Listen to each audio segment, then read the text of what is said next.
আসসালামু আলাইকুম।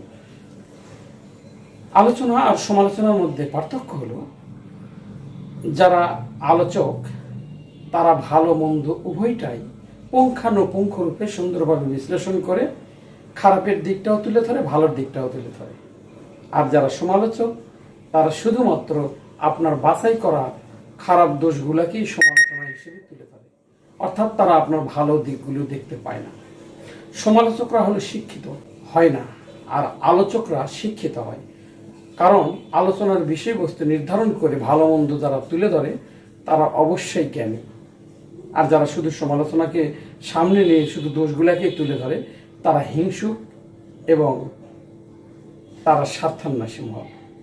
এই জন্য আপনি আলোচক আর সমালোচকদের মধ্যে যারা সমালোচক তাদেরকে গুরুত্ব দিবেন। কারণ যারা শুধু আপনার দোষগুলা তুলে ধরে তারা আপনার বন্ধু।